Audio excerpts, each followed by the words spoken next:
वाला दुखी है, बच ही नहीं रहा कुछ जिम्मेदार ना।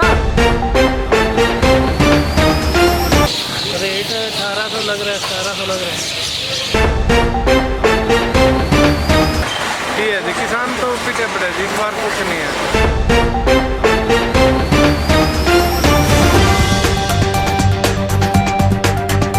अब जबकि किसानों के खेत से धान बिचौलियों के दुकानों में पहुंच गई है और अब सरकार ने निर्णय लिया कि 1509 धान की सरकारी खरीद की जाएगी। नमस्कार, मैं मनोज ठाकुर और हम बात कर रहे हैं आज 1509 की सरकारी खरीद की।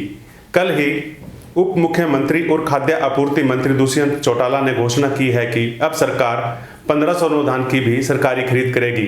लेकिन बड़ा सवाल यह है कि यह निर्णय धान खरीद के 23 दिन बाद क्यों लिया गया? क्या सरकार अब इस निर्णय की आड़ में बिचौलियों को लाभ पहुंचाना चाह रही है? क्योंकि जब किसान 1509 धान को मंडियों में लेकर आ रहे थे तो किसानों को इस धान का भाव 1500 रुपए से लेकर 1800 रुपए प्रति क्विंटल मिला। बेच का गया रही वही जीरी हमने रोकी, रोकने के बाद आज 1700 रुपए लेने लग रहा है। हफ्ते के बाद यूं पर्ची है मेरे पास, उसके बाद में आज 1700 रुपए मांगने लग रहे। जिम्मेदार कहाँ तक मरेगा? 60-60 हजार रुपए ठेका देगा, 35,000 की जीरी निकल रही। अरे ना गल्लू आराम चाह रखा, मिली भगत कर रखी ना।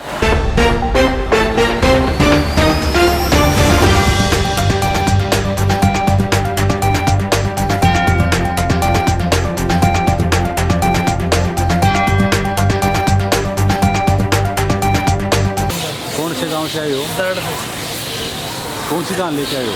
1500 कितना रेट लग रहा है? रेट 1800 लग रहा है, 1700 लग रहा है। मैं जी गाँव छपरा खेड़ा है और आज जीरी बेचने आया था मंडी में। जीरी का भाव ही नहीं है इस बार, ना तो झाड़ है, कुदरत की मार है किसान के ऊपर, और रेट भी नहीं है।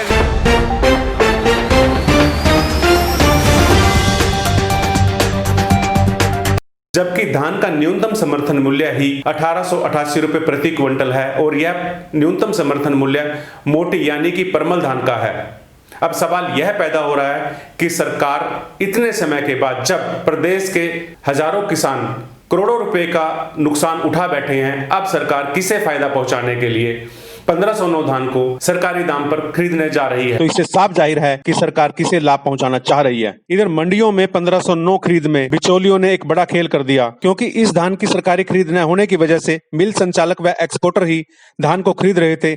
मिल संचालक व एक्सपोर्टर ने मिलकर एक ऐसा ग्रुप बना लिया जिन्होंने किसी भी कीमत पर दाम को बढ़ने ही नहीं दिया और उनकी यही कोशिश रही कि सस्ते से सस्ते में 1509 धान खरीदा जाए। अब जब बिचौलियों ने भरपूर मात्रा में 1509 धान खरीद लिया है तो सरकार ने इसका सरकारी रेट 1888 रुपए प्रति क्विंटल तय कर दिया है। इस तरह से 1509 के हर बिचौलिए को प्रति क्विंटल 100 रुपए से लेकर 300 रुपए का लाभ हो ही जाएगा। वजह है कि किसान कृषि कानूनों का लगातार विरोध कर रहे हैं, क्योंकि इस व्यवस्था में किसानों की मेहनत पर मोटा मुनाफा सिर्फ बिचौलिए ही उठाएंगे। इसी तरह के निर्णय किसानों के मन में संशय पैदा कर रहे हैं। दुष्यंत चौटाला बोला करो उसको, जब आप भी उसके उसको दुष्ट चौटाला है। दो ही खानदान किसानों को गिने जाते थे मुख्य रूप हरियाणा में, एक चौधरी देवीलाल का, एक चौधरी छोटू राम का, जिसके वीरेंद्र जी हैं, सांसद है उनका लड़का वहां से। दोनों ने किसान डुबो दिया इन घरों ने, जिनकी कस्में खाते, जिनको भगवान का दर्जा किसान ने दिया था छोटू राम जी को, आज इन्होंने दोनों खानदानों ने मिट्टी में मिला दिया किसान। आज प्रदेश प्रभारी महेंद्र राठी और मेरे साथ संयोजक कुलदीप नरवाल जी, भारतीय किसान यूनियन लोक शक्ति के दूसरे पदाधिकारी यहाँ इस ज्ञापन सौंपने के कार्यक्रम में हम सम्मिलित हुए हैं। और जब तक ये किसानों की मांगें नहीं मानी जाती, हम ये अपना विरोध प्रदर्शन धरना जारी रखेंगे। और ये हरियाणा सरकार, केंद्र सरकार पूरी हर धर्मता में उतर चुकी है। ये कानून तो किसान के विरुद्ध ला सकती है, लाठी मार सकती है। किसानों का कहना है कि कृषि कानून और कृषि नीतियां इस तरह से बनाई जाती हैं कि फायदा बाजार का हो। उनकी सोच गलत भी नहीं है। कम से कम जिस तरह से धान की 1509 किस्म की खरीद में जो व्यवस्था सरकार करने जा रही है, यह तो किसानों की सोच को सही साबित करती नजर आ रही है। धन्यवाद। अगर आपको हमारा काम पसंद आया, हमारा वीडियो पसंद आया तो आप हमें लाइक कर सकते हैं, सब्सक्राइब कर सकते हैं, ताकि हम इसी तरह से जनहित के मुद्दे उठाते रहें। जय हिंद।